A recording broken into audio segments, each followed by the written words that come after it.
time is 5 o'clock. Here is the world news at 5. First, the top stories. Ogun State plans free treatment of auto crashes victims in the state. Emir calls for conversion of malls into part-time primary schools in the north. Police recover 111 million bribe to rig River State rerun polls from 23 INEC officials.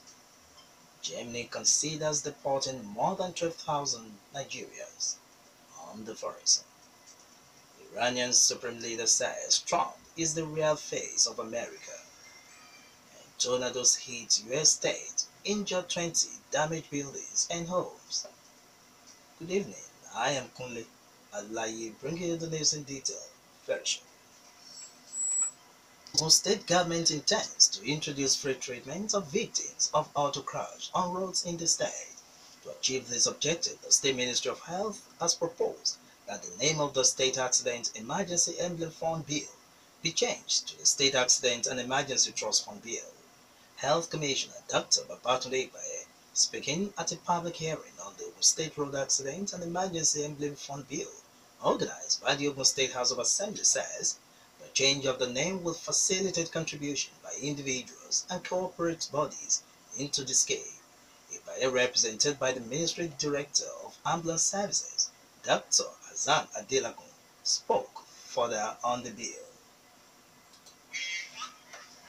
An insertion of a subsection 2 to say that notwithstanding. Also contributing, the Traffic Compliance and Enforcement Corps Commandant Sheni Okunyemi, represented by his deputy Shola Bamidele, said the bill will give succor to accident victims and the supplement effort of the Corps in saving lives. The State Assembly Speaker Suraj Adekunbi, speaking through his deputy Kunle, says the bill is aimed at making the motorists in the state to contribute to emergency fund to save lives. Medical doctors in Ondo State public hospitals have embarked on a strike over unpaid 5 months' salaries. The doctors belong to the National Association of Government and General Medical and Dental Practitioners. The associations, in a letter to the outgoing governor, Olusegun Mimiko, says the strike will not be called off until the salary arrears are cleared. It accused Mimiko of failing to honor several agreements reached on the unpaid salaries. Emir of Kano Alhaji Muhammadu Sanusi has asked the state governors in the north to consider converting mosques in the region into part-time primary schools to accelerate their educational development. Under his proposal, the mosque will operate as primary schools during the daytime and in between afternoon and evening prayers. The Emir, speaking at the graduation ceremony of 2,500 postgraduate diploma and NCE teachers in Kano, explained that the conversion of mosques into part-time primary schools will bring education to the doorstep of people in the region. Again, the Emir says the conversion will save funds for infrastructure needed in the education sector and free fund for the training of teachers. National Youth Service Corps (NYSC) has expressed concern over the high rate of application by corps members seeking relocation from states in the north. Agency Director General Brigadier General Sulaiman Kazauri, worried about the development, says more than 50% of youth corps members posted to the north are seeking relocation to the southern part of the country. Kazauri, addressing the 2016 Batch B Stream 2 of the corps in Paiko, Niger State, asked youth corps members to give the north, which according to him is no longer volatile, in chance.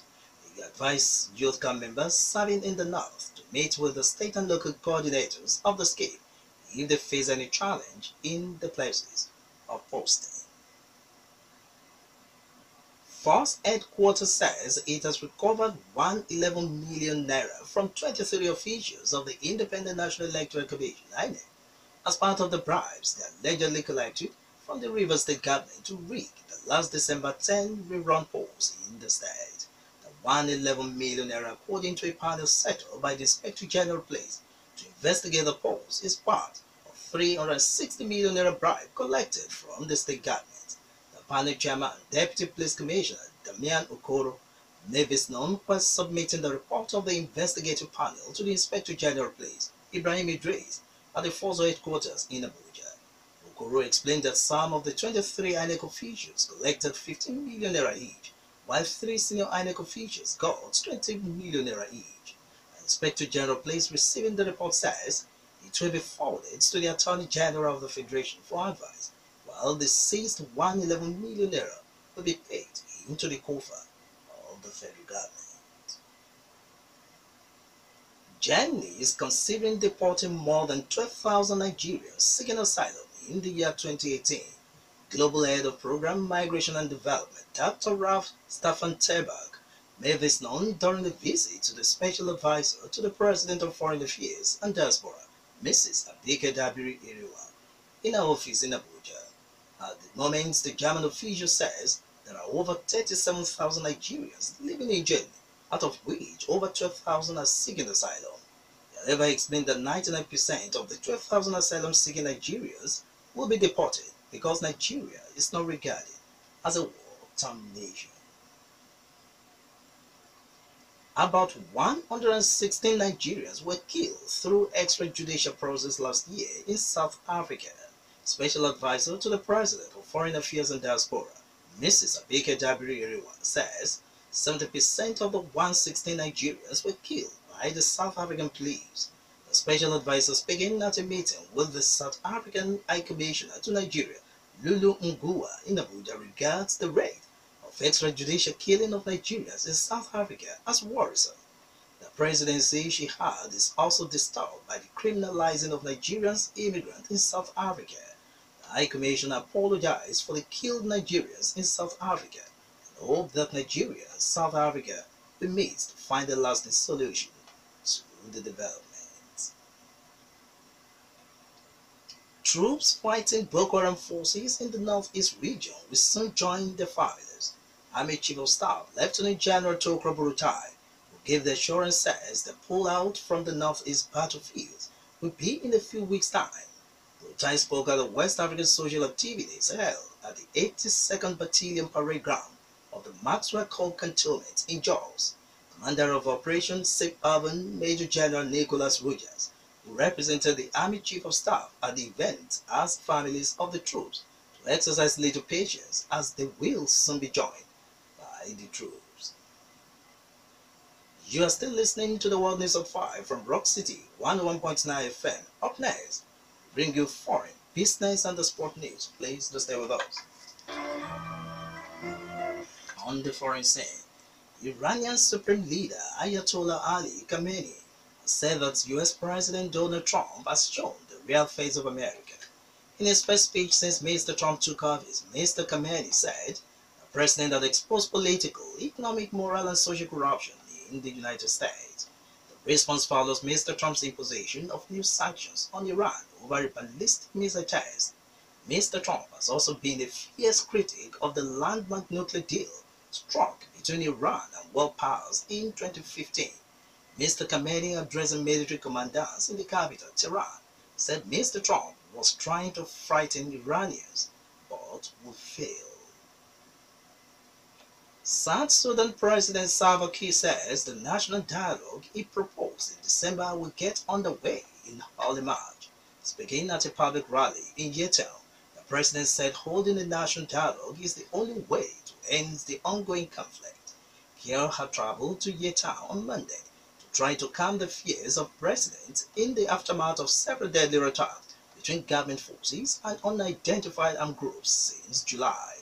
At Tuesday's public rally, the president said holding a national dialogue is the only way to resolve all grievances of the South Sudanese people and restore their faith in government. A dangerous tornado has ripped through East New Orleans, causing severe damage to buildings and homes and leaving thousands without power. The tornadoes injured at least 20 people as the storm roared across highways and streets, lifting trees, power lines, and homes. The National Weather Service reported at least 3 tornadoes touching down in southern Louisiana. Severe tornado storms continue on Tuesday as emergency officials began to assess the damage. A second tornado was reported near the town of Donisville and another in the town of Killian, according to Daniel Meany, a meteorologist with the National Weather service. And up next in the world news, business news. Senate and House of Representatives are to hold a joint public hearing on the proposed 2017 appropriation bill. Expected at the three-day proposed public hearing are Ministers of Finance, Planning and Budget, Power, Works and Housing, Agriculture and Rural Development, Transport, Solid Minerals, Education and Health. The bill was sent by the National Assembly to its Appropriation Committee last January 26, after a debate on it.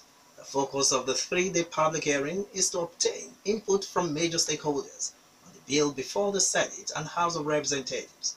The subject is to vigorous debate at the plenary of the two chambers.